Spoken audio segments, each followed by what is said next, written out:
દેશભરમાં સ્વચ્છ ભારત મિશન ચાલી રહ્યું છે ત્યારે ઐતિહાસિક ડભોઈ નગરમાં આ અભિયાનના સરેઆમ ધજાગરા ઉડી રહ્યા છે। ડભોઈની વ્યસ્ત ગણાતી શનોર ચોકડી પાસે મૂકવામાં આવેલી કચરાપેટીની અંદર અને તેની બહાર કચરાના વિશાળ ઢગલાઓ ખડકાયેલા જોવા મળી રહ્યા છે।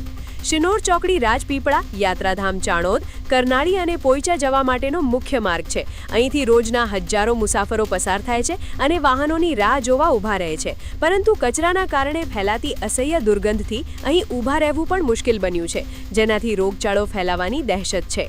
આશ્ચર્યની વાત એ છે કે આ કચરાના ઢગલાથી ડભોઈ નગરપાલિકા માત્ર 200 મીટર દૂર આવેલી છે।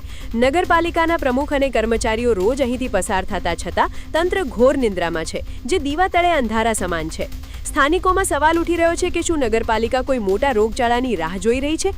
લાખોના ખર્ચે ચાલતા સ્વચ્છતા મિશનના નાણાં ક્યાં વપરાય છે? હવે જોવું રહ્યું કે આ અહેવાલ બાદ કુંભકર્ણ નિંદ્રામાં પોઢેલું તંત્ર ક્યારે જાગશે અને લોકોને ગંદકીમાંથી મુક્તિ અપાવશે।